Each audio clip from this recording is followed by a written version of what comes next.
Hi everyone, welcome back. Elden Ring is a game I've had conflicted feelings about, so join me as I give it one final playthrough to determine, do I hate Elden Ring? This video is part of a series, so if you haven't seen it yet, you'll want to start with the first part. As a reminder, I'll be using spirit summons, but I'll be avoiding Black Knife Tish and Mimic Tear unless I am truly stuck. I'll also be avoiding commonly considered broken tools like Hoarfrost Stomp, Moonveil, and Comet Azure. The goal is to see if I enjoy how the game plays, not if I can make a build to trivialize it. Last time I raided Stormveil Castle to slay Godric and get his Great Rune. This time around, I'm exploring Liurnia of the Lakes and seeing what I can find. With that, let's get back into it. First stop in Liurnia is making Bach my official tailor. I really wish there was more to tailoring. Right now, all it does is remove capes and cloaks from outfits, but I think most of these look better with the cape on. Bach also needs something extra to set him apart from just doing it yourself, which is currently easier to find and faster to do. Maybe you have only simple changes able to be done yourself and have Bach able to switch items' appearances to a different item, but keeping the stats or something? It could at least give a limited selection of dye to change colors. Even if it's limited to earthy tones to keep the general aesthetic consistent, it would be something. But right now it's useless to me. Sorry, Bach. Maybe we'll get something in the DLC. It's a neat idea, it just needs to be fleshed out more. Then it's off to the Church of Irith to pick up a Sacred Tear. Which is different from the Churches of America, I guess? There's no grace here, so no lore dump from Melina, which also means no chance to add to her characterization. Instead, at the church is Thops, who gives some exposition about the Magic Academy that you can also see from most parts of Liurnia as you approach. It's good signposting, telling the player where to go to continue the story without stopping them from exploring, and letting them go around it if they want. This is something the game is really good at, and is true of most legacy dungeons. More oddly, he tells you that you need to find a key to get into the academy. So you can go on a goose chase through the lakes looking for it, or you can just stroll up to the gate and find a map pointing directly to where it is. Why do it this way? Are you trying to encourage exploration or not? Thops can also give some information about Selen and how he doesn't believe she would have done the things people have said. You can't mention anything else she's done, even if you're further along in her quest. The conversation just sort of ends there. A half-hearted attempt at world building and a missed opportunity for something more complex than talk to the guy until he repeats. He also dies if you do his quest, because of course he does. Further down is an encampment of soldiers. I'm not really sure why I bothered to stop to fight them. There were no new enemies there, and clearing it gave me about 1,000 runes. Nothing even close to being useful for leveling up. At least I got a glintstone cookbook out of it, but that's not super useful for me. Glintstone items still need FP for some reason, so it's not like it's going to be better than just casting it myself. Useful for people who don't meet the level requirements, I guess, but I'd have to imagine they'd still have better options available to them. I also stopped by a merchant and picked up another cookbook. I'm probably not going to use either of these, but they're cheap enough and they give me more options. Now on to the Of the Lakes part of Liurnia. I get surrounded trying to get the map of the area, but Storm Stomp continues to be useful. Pushing back and staggering enemies getting too close. I wonder if the stomp arts are just universally good, and it wasn't just Hoarfrost. After I finish there, the Revenant and all his helping projectile spammers spawn in. The projectiles are slow, but have tracking. At the start of the fight, there were few enough that I decided not to focus on them. With my spirit summon keeping aggro off of me, it wasn't too bad, and just added another occasional dodge. Of course, this is a Revenant, so as soon as I think I'm comfortable and have a handle on the fight, it either jumps or teleports away from me, or spews poison, forcing me to back away. Why does this thing have so many spacing tools and still move faster than the player? Sure, Torrent, but that answer works only if these are exclusive to the open world, and they're not. And that still wouldn't excuse the 8-hit combo that destroyed my summon from about half health despite being a tank. Then me, seconds later. I hate these things.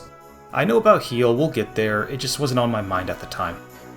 I think about trying another attempt for a second, but decide to warp back to the round table to upgrade my spirits. I need to go through the song and dance with Rodrika and Hugh. I'm conflicted about this, which is on brand, I guess. I do like both the characters and the story they go through, and I even like the tragic ending because I was allowed to engage and enjoy them as characters first, and I participated directly in the story rather than just finding their corpse buried under a pile of books or something. It's just, is this really the best way to tell this story?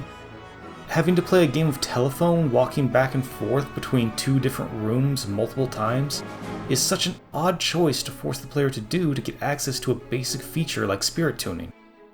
It's an even weirder choice for trying to tell a story.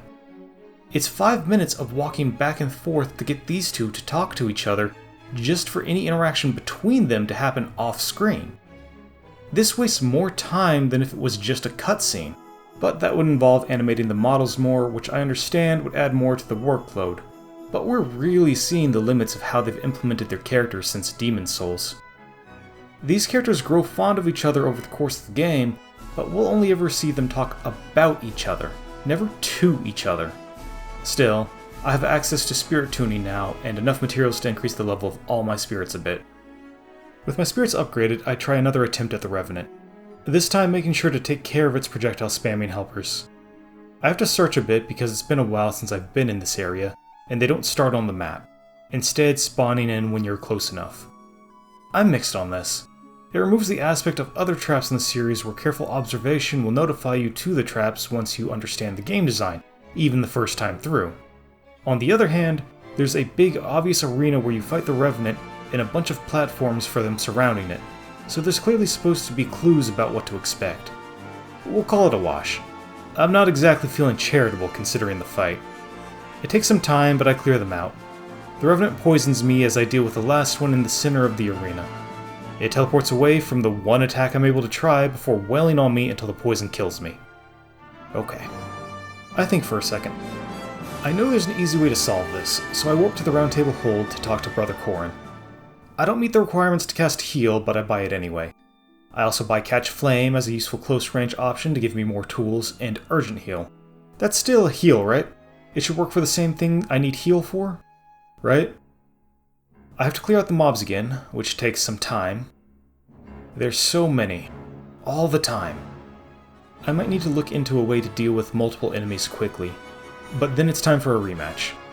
I try to open it using Urgent Heal, and switch to my staff by mistake. Incredibly, I'm not immediately punished for this, as the Revenant teleports away. I have the equipment I want to use ready by the time it reappears. I get hit with poison, but I'm still standing.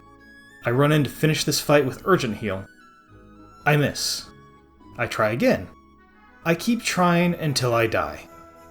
Urgent Heal does not work on Revenants like Heal does, despite every other heal spell in the game having this effect. Incredible.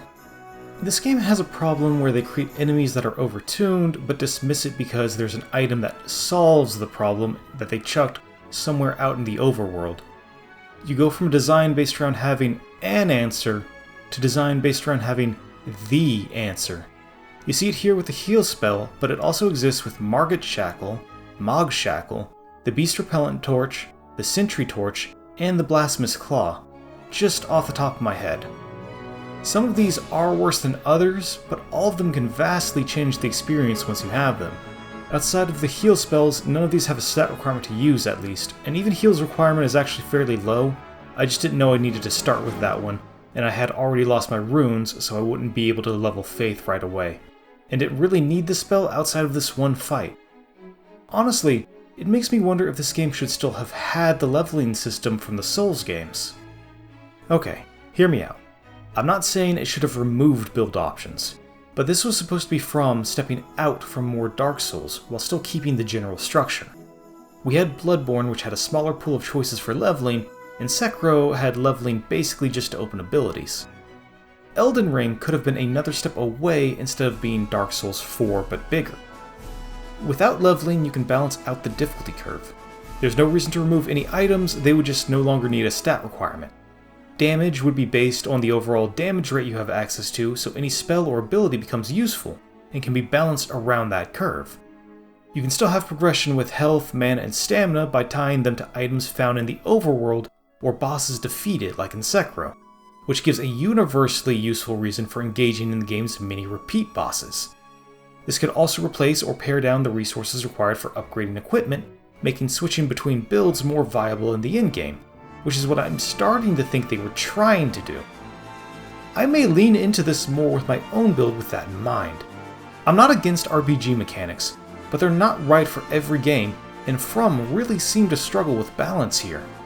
Well, something to think about. For now, I just run past the Revenant. There will be plenty more later, believe me. I'm up to one of the entrances of Raya Lucaria. I can't continue inside right now, so I mark the spot that gives the map of the area and start working my way backwards. This lets me take out the first couple of enemies without too much hassle. The Flame Chariot takes a little more work since I have to focus on clearing out the surrounding mobs first. The chariot itself could use a better signal for its weak point for first-time players. This setup does a good job of showing it off, it's just the player is not guaranteed to find this one this way first.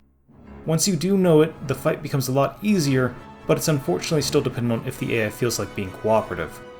It can just rotate on a dime, preventing you from getting behind it, or it can let you bait it into charge attacks frequently, exposing the frail driver at its back.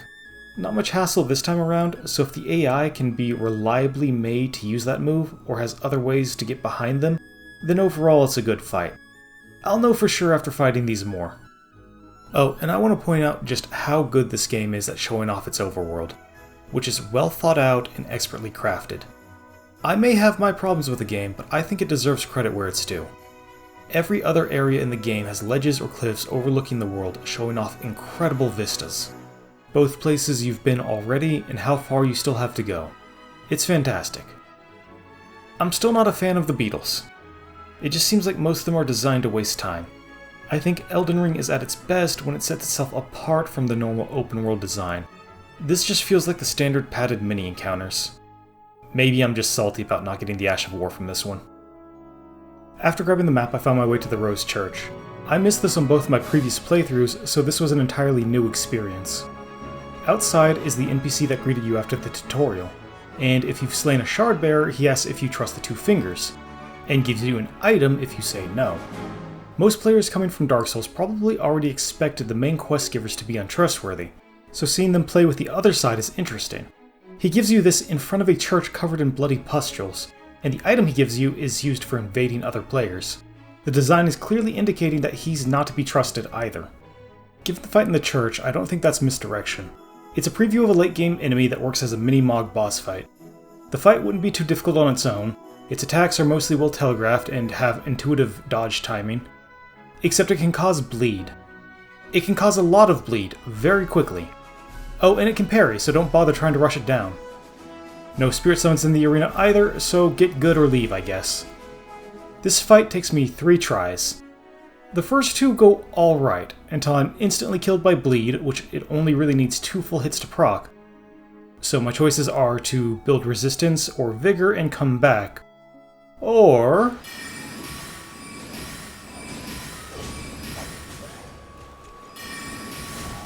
I guess this goes back to the design concept being about finding the answer instead of just having an answer.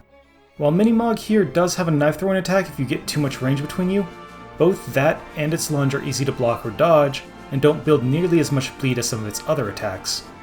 Magic keeps it at range and does about the same amount of damage as my sword, but I can put out more attacks before having to worry about dodging. It does still cost both stamina and FP, so it's not like it's a free trade, and I could have used my weapon art instead. This just seemed like a safer trade since I had access to it. The reward for killing it is 470 runes and a blood rose. The runes seem low for the fight, but I guess I have access to bleed if I need it now. I also get the Blood Flame Blade incantation not too far away. After wandering around for a bit, it's time to get the key for Raya Lucaria. I decide to give the skeletal militiamen another try to help fight the dragon guarding the way. I get careless and die immediately. A tail whip takes out Torrent, but I'm able to get back to full health. Doesn't matter. I can't get away from the breath attack, and trying to block it just takes out all my stamina and my health. The second time around, I focus on getting the items behind the dragon first. I'm taking a lot of damage from each hit, so I may need to upgrade Vigor more. The ashes don't do much except die and push the dragon away from me. Eventually, I have to put some distance between us, and the dragon lands on a cliff and just starts walking away from me. I have to wait for it to wander back into the arena so I don't lose my summon. I still have one on the field and would like to give it a chance to be helpful. It doesn't matter. They die without helping at all, and it's just me and Torrent. I wish there was a good way for me to know whether this was the intended difficulty of the fight. I take a lot of damage and it takes a lot of time for me to stack it up in return. Of course, I also keep missing hits because I never seem to be as close as I thought I was. I might need a longer weapon just for fighting on horseback. I actually do fairly well, but as soon as I lose Torrent, the fight becomes 10 times harder. Each hit taking half my health forces me to heal immediately, and the camera is abysmal, guaranteeing that I'll be taking hits. I almost managed to spite that, but I get greedy when I'm out of flasks, and that's the end of the fight. I upgrade my sword and shield, but ultimately decide to go elsewhere for now. I still need to fill out the map for West Liurnia, so I head there. I run into the first encounter I have to deal with on this side, and I try to give the skeletal militiamen another chance. This area is based around fighting mages, fitting for Liurnia's theme, and they run away from the player by teleporting, so if you don't kill them immediately, you have to go find them again. Joy. There are magic traps on the floor, which give you plenty of time to react before they activate. That's a nice touch. Wolves are back, and I miss swinging at them again. This time, I know I was close enough to hit it because I had already hit it once. They must have iframes at the beginning of their dodge. I find this frustrating because it gives them a spacing tool that makes them invulnerable, and they don't properly telegraph where that window is. This wouldn't be a problem if I had better moves for closing space other than falling back and spamming magic. I'll keep an eye out for an Ash of War that covers this. I'm about to look around for the entrance to the lower level and disrupt the illusion before I can get started. Alright. It leads to a boss fight with a Royal Revenant. This is hell. I panic to get my buffs up and resummon my skeletons. They actually do keep aggro off me for a bit, which is good, because I was definitely pushed into scenarios that would have killed me otherwise. They're not super great at tanking once they have the aggro, unfortunately, and it's still easy to lose by mistake with how much enemies, particularly this one, control the pace and spacing of the fight. I do not let up on this one. Sadly, the reward is a weapon for a different build. Even with that out of the way, I don't have enough to level up. I'm well past the point where the runes I'm getting are an effective source of progression, so I likely won't be leveling up for a bit unless I'm able to avoid dying entirely for a while. Each of the blacksmith is by the grace I found, and he gives a warning about the trap you have to deal with on the way to Carrion Manor. Since I found the map, I decide to place a marker down and head to the 4 belfries instead. Ignore the giant in the way and instead focus on my real objective. Before we move on, I just want to point out that this is another area that shows how amazing the overworld is designed. There's gorgeous views in every direction. Okay, enough admiring the scenery. It's time for revenge. I imagine the Grafted Scion is the answer to the question of what it would be like to fight a Beyblade in Dark Souls. Half the attacks seem to cover the full 180 arc in front of it, so when I'm close, I try to get behind it as much as I can. Pretty standard, but it also has an attack that can turn quickly, effectively letting it cover a full circle, and another that's just a full 360 multi-hit spin attack, and an AoE scream that can be blocked but melts stamina. It seems that when enemies aren't designed to leap far distances away from you, they're designed to punish you for being too close. There's also no summons here, so there's no outside help, just you and the Grafted Scion. I didn't really struggle here and was able to win the first time through. It just confuses me a little what the design is supposed to be focused on. I definitely need to find something that lets me close gaps quickly. Victory brings equipment that's not super interesting for me to use right now, and half a level of runes. It's always disappointing when something with a boss health bar can't even provide a level. I don't think I really spent any time grinding, so I shouldn't be too far from the curve where adding a level would break the game, but considering the length of the game, maybe it's something that would snowball quickly. After grabbing the spirit summon it was hiding, I decided to head to the minor Erd tree near the belfries.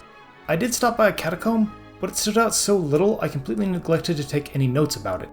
I spent less than 5 minutes in it before hitting the boss.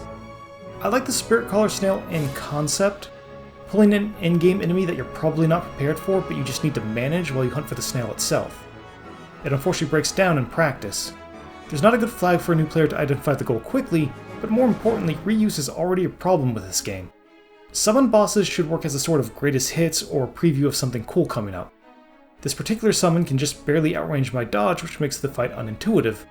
Worse still, you'll fight these things a lot. You'll also find snails in other dungeons, which, thankfully, at least use other summons. But the Shard Bearer of this area also uses summons. I don't think most people who counted duplicate fights really emphasized how obnoxious this is. Under normal circumstances, I would praise the summoning snail as a preview of what you need to learn for the boss fight, but that would require that they work the same. Instead, we have 2 different versions of the same mechanic, but both still result in fighting the same old enemies instead of something new. I finished the catacomb by running back for another spirit summon, and finally getting enough runes to get a level. I put Faith to 12 so I can finally use Heal for the next time I run into a Revenant. Time for fighting the Erdtree Avatar. Hey, remember when I said I liked these fights? Do you also remember back in my Sekiro video when I said enemies aren't typically designed with slopes in mind? Just bringing it up. No reason, don't worry about it. When I start the fight, I decide to try out the new Spirit Ashes I got. The Ray Lucaria soldiers don't last long. They can take maybe 2 hits before dying, and because the Erdtree Avatar has so many AoE attacks, it doesn't really matter where I get him facing, they're still going to eat hits. The next attempt I tried the Glintstone Sorcerer, and it looks like it might work.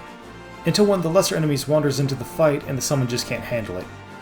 I try to help, but the Erdtree avatar becomes oppressively aggressive, and the clutter around the fight hampers my movement. I just can't make it over to help in time. Finally, I try to use Stormhawk Dean. It goes about as well as every other attempt I've had at using it. It looks like it'll actually be helpful for a bit, and then it will just float there, taking hits despite the speed it has. For the others, I might be at a point where I won't be able to experiment with spirit summons and progress without leveling them up, which is a shame. It feels like another form of padding between me and an interesting mechanic I want to use, and it just pushes falling into the familiar use cases. For Dean, and others like it, it's just that because the summon AI can't dodge reliably for the most part, large health pools and range attacks will always beat out nimble but low health. I've invested in Dean in other playthroughs, but the results end the same. I switched to Aurelia since I know she can tank some damage if I can't pull aggro, but I'm still struggling. Torrent dies in a single hit and doesn't have iframes. Normally you would outpace most of these attacks or jump over them, but the slope can make some attacks too high to jump over, and the cluttered field once again makes controlling the distance somewhere between annoying and frustrating. Also frustrating is the menu to heal Torrent defaulting to no. I don't understand this decision. It takes 2 moves to heal, and there are 2 ways to say no in 1 move. And this menu has to use the D-pad, which requires moving the thumb off the analog stick. Instead, it should default to yes if it has to ask. Then it's press A to accept in 1 move, or B to decline in 1 move. The attacks themselves have a nasty habit of stunning you once you're hit, guaranteeing you'll be hit again. One time it hit me into the air to pierce me with projectiles like I was a Devil May Cry enemy, and watch it spin on a dime as it switches aggro. I was about ready to give up on this fight and come back later, but as is common with these games, one more try. If I need iframes, then I can't be fighting on Torrent. Fighting on foot also gives me the advantage of actually being able to use my shield, which I've been upgrading so stability is hopefully higher here. I'll take losing my stamina bar over losing half my health to a single attack. I do take a few hits, but this works so well that I think it emphasizes the difference between the focus on positioning in older games versus the focus on reaction in this one. Being able to jump attack also builds up stagger much faster, letting me deal massive chunks of damage. And guess who dealt the final tick of damage? She even stayed alive the whole fight this time. MVP, Aurelia the Jellyfish. Riding off this high, I decide to challenge the Glintstone Dragon again. I do fairly well at managing its attacks and am able to keep an aggressive pace, but a single attack still sends me back to the Grace.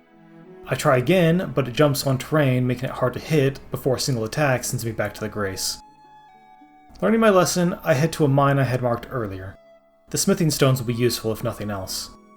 I'm going to skip over most of this because it's really not interesting. Instead of having brown rock walls, you now have blue rock walls. There are some new enemies, but we'll see them again in the Legacy Dungeon, where they'll be more interesting to talk about. I will point out this idiot that tried to fight me on the elevator, though. I do want to draw attention to the boss of this area.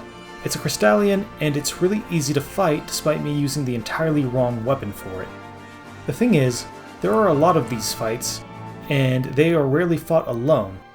Don't expect me to invest much time in those particular fights, but I think it emphasizes how much difficulty has been built in the design being a numbers game.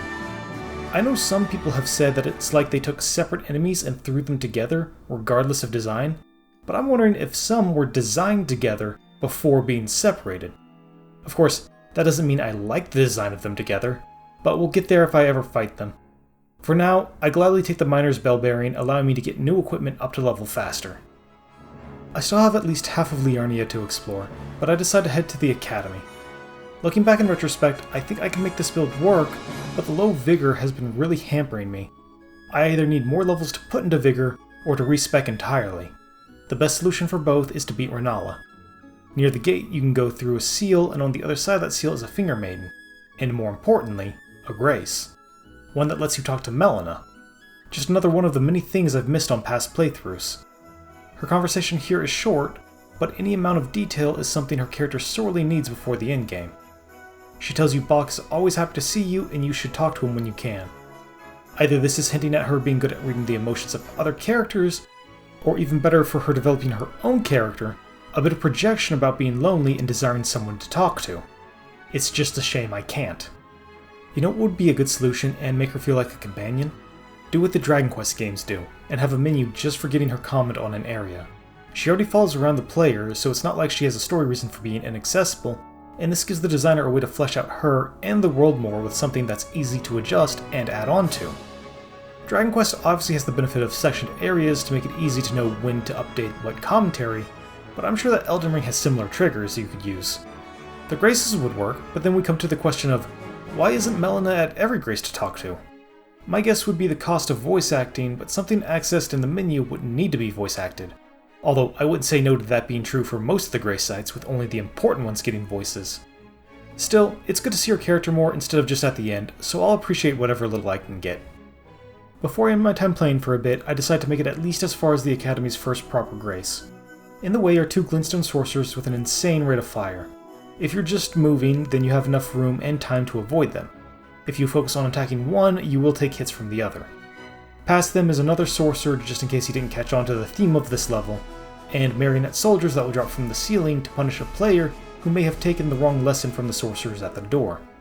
You need to rush down the sorcerers at the door if you're a pure strength build, but you'll likely die trying to do that in the very next room. So what is From trying to tell the player here? Perhaps it's that each encounter has its own solution, and you need to approach it on those terms. What worked before may not work again. Which would lean into the amount of choice you have in builds and the ease of respec you'll eventually have access to. That makes some sense to me, but I object to that lesson being placed before you actually have access to that ability, and basically the only place guaranteed you'll need to go through before getting it. Of course, that doesn't necessarily apply exclusively to builds. Strength and Dex builds still have weapon arts for different purposes, and the spell list is larger than ever. Though we'll likely talk about the issues with that later. Well, food for thought for now, as I make it through on my second attempt. And that was the first part of Liurnia of the Lakes. I think I'm starting to find a rhythm with the game, but the old problems haven't magically disappeared, and some have been around in every game without improvement. Many of the bosses have flaws either mechanically or in design, but my low vigor isn't helping me here. I still think of this as a mixed bag, but leaning more positive, and now that I'm getting more tools to deal with the flaws, they stand out less. It may not seem like it, but part of all my From experience is trying to find how each game wants me to engage with it. All the trappings brought over from the Souls series may be hampering the game teaching that effectively, but if I can get on the same wavelength as the game, that will likely make other flaws more minor. Let's hope to see this upward trend continue as next time we tackle the Raya Lucaria Academy. Thanks again for watching my video. What did you think of Liurnia of the Lakes? Did you do it all at once, or divide up each segment? Remember to subscribe to be updated when I release a new video. If you want to support the making of these videos and other video game critiques, check out my Patreon. All my videos are put up on Patreon ad-free, and $10 patrons will get a shout out at the end of the next video. See you all next time!